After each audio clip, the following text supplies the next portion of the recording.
चुनावी मौसम में नेताओं का रैलियां करना, जनसभाओं को संबोधित करना आम बात है। लेकिन किसी राज्य के विधानसभा चुनाव के प्रचार के अंतिम दिनों में अगर पार्टी के सबसे बड़े चेहरे यात्रा पर निकल रहे हों, तो इससे समझा जा सकता है कि पार्टी विधानसभा चुनाव के प्रचार में कोई कोर कसर नहीं छोड़ना चाहती। हरियाणा में राहुल गांधी और प्रियंका गांधी वाड्रा हरियाणा विजय संकल्प यात्रा पर निकल चुके हैं, जो 30 सितंबर से शुरू होकर 3 अक्टूबर तक चलेगी। यानी हरियाणा के विधानसभा चुनाव में प्रचार के गिने चुने दिन बचे हैं।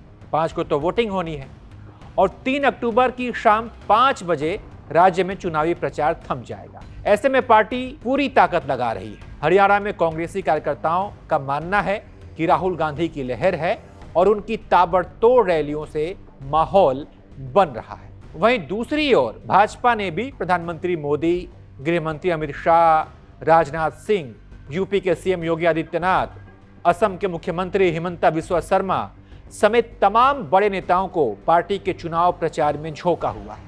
लेकिन सवाल है कि प्रचार के आखिरी दिनों में प्रधानमंत्री मोदी की हरियाणा के अंदर कोई रैली नहीं है। आज उनकी कहा जा रहा है तो ये आखिरी रैली है और अगले 2 दिन तक जो है राहुल गांधी 3 तारीख तक हरियाणा में डटे रहेंगे। हरियाणा की 90 विधानसभा सीटों पर कांग्रेस और भाजपा के बीच मुख्य मुकाबला है, कांटे की टक्कर है।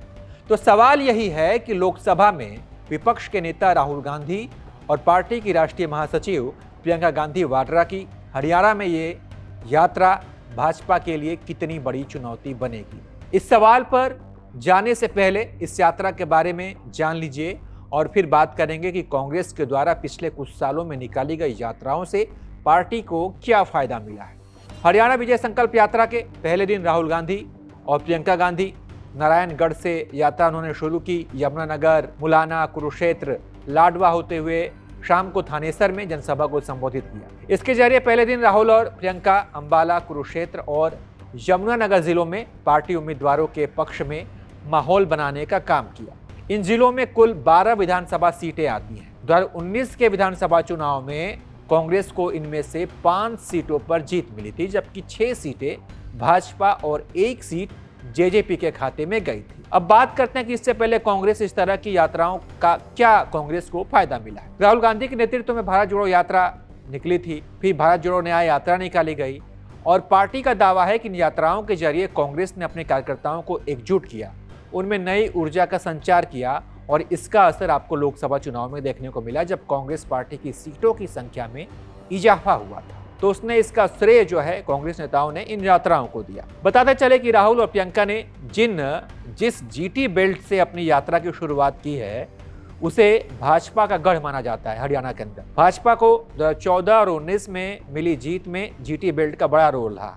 14 में पार्टी को यहाँ 21 सीटें और 19 में 12 सीटों पर जीत मिली थी। केंद्रीय मंत्री और पूर्व मुख्यमंत्री मनोहर लाल खट्टर, मुख्यमंत्री नायब सिंह सैनी के अलावा बड़े नेता जैसे कि अनिल विज हो गए हैं, कंवरपाल गुर्जर, सुभाष, सुधा, महिपाल ढांडा इसी बेल्ट से आते हैं। तो अगर कांग्रेस जीटी बेल्ट में अच्छा प्रदर्शन करती है, इस यात्रा की बदौलत कामयाब रहती है, तो निश्चित रूप से भाजपा के लिए मुश्किलें बढ़ सकती हैं। और आखिरी दिनों में राहुल गांधी जोर लगा रहे हैं, तो वही कहा जा रहा है कि नरेंद्र मोदी की अभी तक जो है आखिरी दिनों में जो 2 दिन बचे हैं, उसमें अभी तक कोई रैली के जो प्रस्तावित रैली की जानकारी अभी हम तक नहीं मिली है। तो ऐसे में ये कांग्रेस के लिए एक अच्छी बात है, फायदे की बात है और भाजपा को जो है सो थोड़ी यहाँ पर चुनौतियों का सामना करना पड़ सकता है। बाकी इस पर आप क्या सोचते हैं, अपनी राय कमेंट कर बताइए और तमाम अपडेट्स के लिए हमें देखते रहिए हमारा चैनल।